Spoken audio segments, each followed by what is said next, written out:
Hello gurus, this is Jayant from team Khaali Kurrollu. ఇప్పుడే just ఒక 1 hour అవుతుంది షో కంప్లీట్ అయింది నాది. హరిహర వీరమల్లు 11 AM షోకి వెళ్ళాను, అందుకే కొంచెం లేట్ అయింది బాగా. అండ్ అలాగే ఫ్యాన్ సెలబ్రేషన్స్ ఇవన్నీ ఉంటాయి కదా, అవన్నీ కామన్, కొంచెం అందుకే బాగా లేట్ అయింది. అండ్ ఇప్పుడు రివ్యూలోకి వెళ్ళిపోదాం.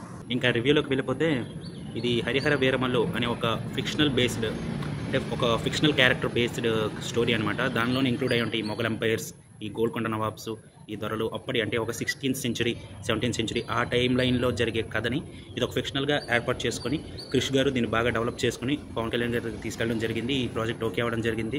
దానితో పాటుగా 2023లో క్రిష్ గారు ఈ సినిమాని వదిలేయడం జరిగింది కొన్ని క్రియేటివ్ డిఫరెన్సెస్ అండ్ అలాగే ఆయనకున్న వేరే ఆపర్చునిటీస్, వేరే ఒక ప్రాజెక్ట్స్ వల్ల. దాని తర్వాత ఏఎం జ్యోతికృష్ణ అని ఏఎం రత్నం గారి అబ్బాయి, పెద్ద అబ్బాయి, ఈ సినిమా టేకప్ చేయడం జరిగింది. అండ్ నాకు గుర్తు 2022 ఆ టైంలో, నవంబర్ టైంలో పవన్ కళ్యాణ్ గారు కూడా ఈ మేకింగ్ వీడియోస్ టైప్, అంటే స్క్రిప్ట్లో ఇన్వాల్వ్ అయినట్టు, స్క్రిప్ట్ డిస్కషన్ చేసుకున్నట్టు ఇవన్నీ ఒక వీడియోస్ రిలీజ్ చేశారు. అవి నేను బాగా చూశాను. అంటే అప్పుడు ఈ సినిమా మీద బాగా ఇంట్రెస్ట్తో ఉన్నారు, బాగా చేస్తున్నారు అనుకున్నాను. అండ్ ఆ తర్వాత సినిమా కొంచెం ట్రాక్ తప్పినట్టు, ఇలా డిలేస్ అవ్వడం, పీకే గారి పొలిటికల్ ఇవన్నీ ఉండడం, ఎలక్షన్స్ రావడం, ఇది బాగా డిలే అయింది. మధ్యలో ఓజీ, ఉస్తాద్ భగత్ సింగ్, బ్రో, భీమ్లా నాయక్ ఇలాంటివన్నీ ప్రాజెక్ట్స్ అన్ని ఇంక్లూడ్ అవ్వడం ఈ సినిమా బాగా డిలే అయిపోయింది. అండ్ ఈ సినిమాకి వచ్చినప్పటికీ కంటెంట్ పరంగా అయితే చాలా మంచి కంటెంట్, తీస్తే చాలా బాగా తీయొచ్చు అని క్రిష్ గారు బాగా నమ్మారు. చాలా వరకు సినిమాని బాగా షూట్ చేశారు అండ్ మంచి సీన్స్ పడ్డాయి. ఇంకా తర్వాత ఏం జరిగిందనేది మనము ఇన్డెప్త్ రివ్యూలో తెలుసుకుందాం. ఇంకా సినిమా పరంగా వస్తే పాజిటివ్స్ అంతే. First and foremost positive, Pawan Kalyan garu excellent screen presence and అలాగే మంచి పర్ఫార్మెన్స్ ఇచ్చారు. అండ్ ఆ వారియర్ రోల్కి పర్ఫెక్ట్గా సెట్ అయ్యారు. ఆయన లుక్స్, ఆయన ప్రెజెన్స్ చాలా హెల్ప్ అయ్యాయి సినిమాకి. And next main positive point వచ్చేసి కీరవాణి గారి స్కోర్ అండ్ పాటలు కూడా చాలా బాగున్నాయి. అవి ప్రమోషనల్గా బాగా యూజ్ అవ్వకపోయినా, పెద్ద చార్ట్ బస్టర్స్ అవ్వకపోయినా కానీ excellent songs and terrific background score చెప్పాలంటే. అండ్ ఈ సినిమాకి నెక్స్ట్ పాజిటివ్ పాయింట్ వచ్చేసి క్రిష్ గారి కాన్సెప్ట్ అండ్ అలాగే ఆయన రాసుకున్న స్క్రిప్ట్ చాలా అంటే చాలా బాగుంది. అండ్ ఆ ఫిక్షనల్ క్యారెక్టర్ని ఈ లైవ్లీ క్యారెక్టర్స్ మధ్యలో ఇంక్లూడ్ చేసి చాలా బాగా రాసుకున్నారు కదని. స్పాన్ కూడా చాలా బాగుంది, మంచి క్యారెక్టర్స్ ఉన్నాయి. బట్ అవి ఎలా ఇంప్లిమెంట్ అయ్యి యూజ్ అయ్యాయో లేదండి తర్వాత మాట్లాడుకుందాం. అండ్ ఫస్ట్ హాఫ్ అయితే చాలా బాగుంది, ఎక్సలెంట్ ఫస్ట్ హాఫ్. చాలా మంచి సీన్స్ పడ్డాయి. ఒక పోర్ట్ ఫైట్ అయితేనేం కానీ, అండ్ అలాగే ఒక పులి మేక సీన్ అని, అంటే కుస్తీ టైప్ ఒక ఫైట్ సీన్ ఉంటుంది, ఎక్సలెంట్గా ఉంటుంది. అది కొరియోగ్రఫీ కూడా చాలా బాగుంది. అండ్ అలాగే థర్డ్ వచ్చేసి చార్మినార్ సెట్ దగ్గర ఫైట్ జరుగుద్ది, అక్కడ చాలా బాగుంది. అండ్ ఇంటర్వెల్ సీన్ కూడా అదిరిపోద్ది, pure elevations and goose bump stuff ఉంటుంది. ఫస్ట్ హాఫ్ అంతా చాలా బాగుంటుంది. అండ్ వాళ్ళ సీన్స్ అంటే చిన్నగా కామెడీ బిట్స్ అండ్ అలాగే హీరోయిన్ ట్రాక్ కూడా అలా సరదాగా వెళ్ళిపోద్ది. పెద్దగా ఇంప్రెస్ చేయకపోయినా, ఎంగేజ్ చేయకపోయినా ఓకే పర్లేదు, బాగానే ఉన్నాయి అనిపిస్తుంది. ఫస్ట్ హాఫ్ అయితే ఎక్సలెంట్ ఉంటుంది. First half is a pure fan stuff and అలాగే ప్రతి ఆడియన్స్ కనెక్ట్ అవుతాడు, చాలా బాగుంటాయి, ప్రతి సీను బాగుంటుంది. అంటిల్ ఇంటర్వెల్ వరకు సినిమా అదిరిపోద్ది. ఇదైతే నేను బల్లగుద్ది చెప్పగలను. మన కీరవాణి గారు అన్నట్టు డ్రమ్ము గుద్ది కూడా చెప్పొచ్చు. ఫస్ట్ హాఫ్ అయితే అదిరిపోద్ది, దానిలో నో డౌట్. ఎందుకంటే ఆ ఫస్ట్ హాఫ్ని క్రిష్ గారు డైరెక్ట్ చేశారు, చాలా బాగా రాసుకున్నారు, చాలా బాగా కన్వే చేశారు. ఆ సీన్స్ని కూడా చాలా బాగుంది. అండ్ నెక్స్ట్ పాజిటివ్ ఎలిమెంట్ అనేది ఏంటంటే సనాతన ధర్మాన్ని, హిందూ కల్చర్ని దీనిలో ఇంప్లిమెంట్ చేయడం అండ్ అలాగే దాంతో వచ్చే సీన్స్ని కూడా మంచిగా బ్లెండ్ చేసుకోవడం. అండ్ సెకండ్ హాఫ్లో ఒక పర్టికులర్ సీన్ ఉంటుంది, అంటే చౌకీతాన్ అని ఒక ఏరియాలో ఒక ఫైట్ సీన్, అంటే ప్రీ క్లైమాక్స్ అనుకుంటుంది, ప్రీ క్లైమాక్స్ సీన్ అది. ఆ ప్రీ క్లైమాక్స్ సీన్ అది పవన్ కళ్యాణ్ గారు కొరియోగ్రఫీ చేశారు. ఆ ఫైట్ సీక్వెన్స్ చాలా బాగుంటుంది అది. అండ్ అలాగే ఈ నక్కలు, ఈ జాకల్స్తో ఒక సీన్ ఉంటుంది, ఇంట్రాక్షన్ సీన్, అది బాగుంటుంది. అండ్ సెకండ్ హాఫ్లో మాట వినాలి సాంగ్, అసురహననం అనే సాంగ్, అండ్ అలాగే తారతార, ఈ పిక్చరైజేషన్స్ కూడా బాగుంటాయి. తారతార పిక్చరైజేషన్ చాలా బాగుంటుంది. ఇక్కడ వరకు ఓకే. పాజిటివ్స్ అయితే ఇవే. ఇంకా నెగిటివ్స్కి వెళ్ళే ముందు ఒక చిన్న ఇన్ఫర్మేషన్. పర్టికులర్గా ఎలాంటి హీరో అయినా, ఎలాంటి ప్రొడ్యూసర్ అయినా, ఎలాంటి డైరెక్టర్ అయినా, ఎలాంటి ఒక పీరియడ్ ఫిలిం అంటే ఇంత బడ్జెట్, ఇంత హై బడ్జెట్, ఇంత విఎఫ్ఎక్స్, ఇంత క్వాలిటీ ఉండాలి అని అనుకొని ఆ పాయింట్ అనుకున్నప్పుడు, ఆ ఐడియా వచ్చినప్పుడు, దీనికి ఇంత బడ్జెట్ అవుద్ది, దీనికి ఇంత రెస్ట్రిక్షన్స్, దీనికి ఇంత టైం స్పాన్, ఇలా ప్రతి ఒక్కటి అనుకుంటున్నప్పుడు కరెక్ట్గా దానికి స్టిక్ అయి దాని మీదే ఫోకస్ చేస్తూ కన్సిస్టెన్సీగా సినిమా తీసి మంచిగా ప్రమోట్ చేసి ప్రీ ప్రొడక్షన్ అండ్ అలాగే పోస్ట్ ప్రొడక్షన్ చేసుకొని మంచిగా రిలీజ్ చేయాలి. అది 2020లో ఈ సినిమా స్టార్ట్ అయింది. క్రిష్ గారు ఈ సినిమాకి కాన్సెప్ట్, స్క్రిప్ట్ అన్నీ రెడీ చేసుకున్నారు. అండ్ అలాగే 2021 March 11న ఒక గ్లింప్స్ రిలీజ్ అయింది. హరిహర వీరమల్లు టైటిల్ గ్లిమ్స్ అదిరిపోయింది. అది ఎక్సలెంట్గా అనిపించింది. ఆ సినిమా ఆ ఒక్కసారి ఆ గ్లిమ్స్ చూడగానే ఫుల్ పాజిటివ్ వైబ్స్ వచ్చాయి, ఫుల్ పాజిటివ్ వైబ్స్. తర్వాత న్యూ ఇయర్కి ఇంకో గ్లిమ్స్ దింపారు, ఈ కుస్తీ ఫైట్ ఇది ఉంటుంది అది దింపారు, అదిరిపోయింది. తర్వాత అలా రెడ్యూస్ అవుతూనే వచ్చింది దాని మీద ఎక్స్పెక్టేషన్స్. 2023కి క్రిష్ గారు ఈ సినిమాని వదిలేశారు. మరి ఏం చేశారో ఏమో నాకు తెలియదు, మరి అక్కడ వాళ్ళకి తెలియదు, ఆడియన్స్ ఎవరికి తెలియదు, అది ఏమైందో మొత్తానికి అది అయిపోయింది. సినిమా అయితే అక్కడ షెడ్కి వెళ్ళిపోయింది. నేను ఇప్పుడు పాజిటివ్స్లో కొన్ని చెప్పాను కదా, ఫస్ట్ హాఫ్లో ఇలా బాగున్నాయని, అవి క్రిష్ గారు డైరెక్ట్ చేశారు. హానెస్ట్గా ఒప్పుకోవచ్చు, ఎందుకంటే ఆ సీక్వెన్సెస్ బాగున్నాయి, అవి కరెక్ట్గా వర్కౌట్ అయ్యాయి. అవే జనాలు పొగుడుతారు, ఆడియన్స్ పొగుడుతారు, ఫ్యాన్స్ అయినా పొగుడుతారు. బట్ సెకండ్ హాఫ్ ఒక్కసారి వచ్చిన తర్వాత ముఖ్యంగా సీన్ల గురించి పక్కన పెట్టండి, CGI VFX ఉంటుంది worst in the history of TFI and Indian film industry. ఎంత చెత్త VFX ఎక్కడా చూసాను. 250 కోట్లకి ఎక్కువ బడ్జెట్ పెట్టామంటున్నారు, ఒక్క దగ్గర కనిపించలేదు. అది పవన్ కళ్యాణ్ గారిని CGIలో చూసుకోవాల్సి వచ్చింది. కొన్ని ఆ గ్రాఫిక్ షాట్స్ ఆచార్య సినిమాలో మనకు చిరంజీవి వారు చూపిస్తారు చూడు, డీఏజింగ్ అలాంటి టెక్నిక్స్ యూజ్ చేసి ఒక టెంపుల్ దగ్గర ఒక సీన్ ఉంటుంది. స్పాయిలర్స్ ఇవంతా ఇవన్నీ పక్కన పెట్టండి, స్పాయిలర్స్ ఈ పక్క ఏం కాదు. ఆ సీన్లో పవన్ కళ్యాణ్ గారు కాదు.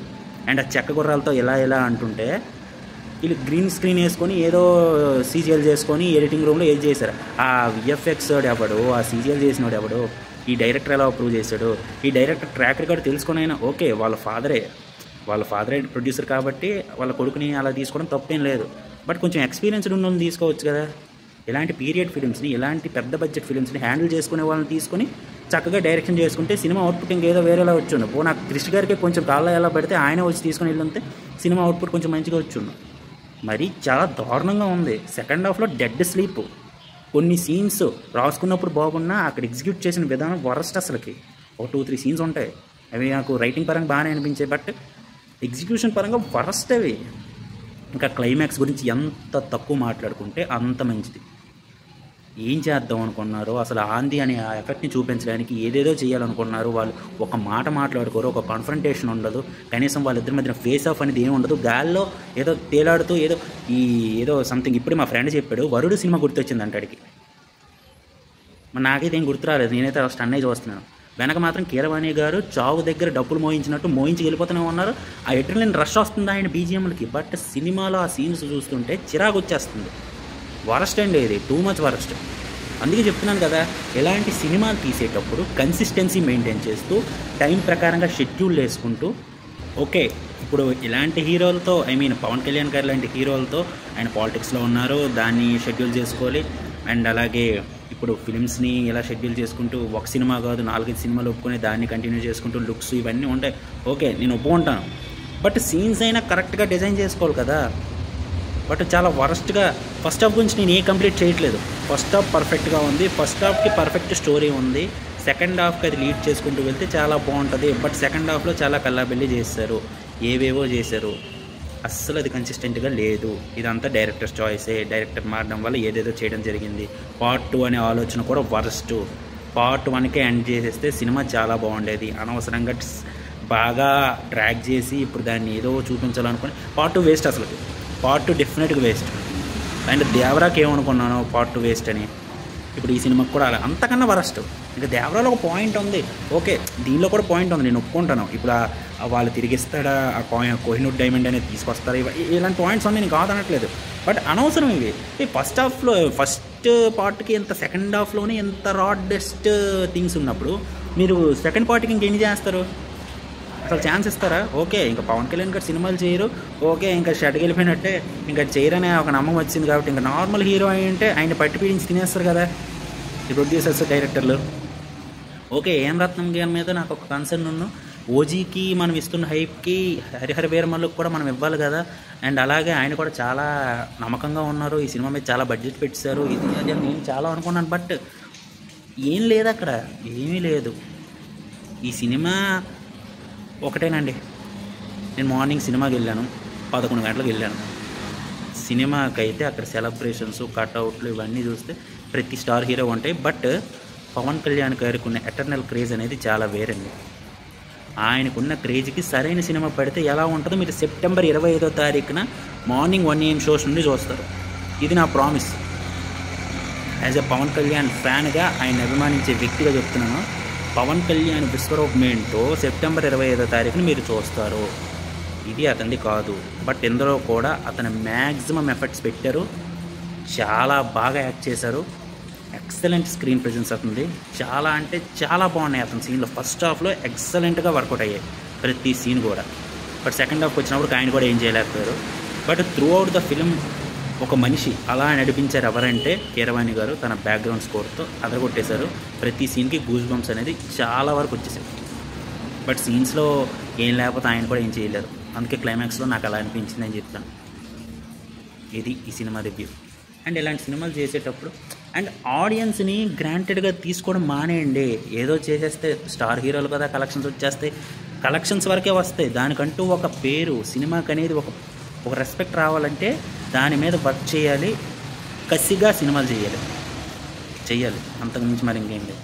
తెలుగు సినిమా స్థాయి అలా పెరుగుతుంది కానీ బట్ ఎలాంటి సినిమాలు వచ్చినప్పుడు ఇంకా తగ్గిపోతుంది, ఏమైపోద్దని భయం వేస్తుంది. ఫస్ట్ హాఫ్ లాగే సెకండ్ హాఫ్ కూడా ఉన్నంత ఇలాంటి కంప్లైంట్స్ ఎవరు చెప్పరండి. కొంచెం ఎలా అంటే కన్సిస్టెంట్గా పని చేయాలి. ఎలాంటి హీరోలతో చేసినప్పుడు ఇలాంటి కథలు చేయకూడదు. ఒకవేళ చేస్తే కన్సిస్టెంట్గా చేసేటట్టు చేయాలి. దాని మీద దృష్టి పెట్టాలి.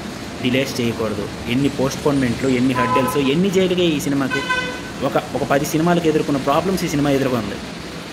అప్పటికి ఇలాంటి ప్రోడక్ట్ పోనీ ఏదో పోనీ మంచి ప్రోడక్ట్ వస్తే బాగుంటుంది. ఇది పరిస్థితి. నాకైతే ఫస్ట్ హాఫ్ చాలా బాగా నచ్చిందండి. ఫస్ట్ హాఫ్ చూడగానే చాలా బాగుంది. ఇంక సెకండ్ హాఫ్ ఇలాగనే ఉంటే హ్యాపీ అనుకున్నాను. సెకండ్ హాఫ్ దెబ్బేసింది. This is my complete review of Harihara Veeramallu. Positives మళ్ళీ చెప్తాను. ఫస్ట్ హాఫ్లో ఉన్న ప్రతి మూమెంట్ వర్కౌట్ అవుద్ది. సెకండ్ హాఫ్ గురించి మర్చిపోండి. ఇది నేనైతే హామీ ఇస్తాను. మీ టికెట్ వర్త్ అంటే ఫస్ట్ హాఫ్కి జరిగిపోదు. సెకండ్ హాఫ్ అయితే నేను ఏం చేయలేను. నాకైతే ఫస్ట్ హాఫ్ చాలా బాగా నచ్చింది. ఇదే నా రివ్యూ, కంప్లీట్ రివ్యూ ఇదే. Please subscribe to Khaali Kurrallu. ఇంకా ఇలాంటి వీడియోస్తో మళ్ళీ కలుసుకుందాం. Until then good bye. Jai Hind.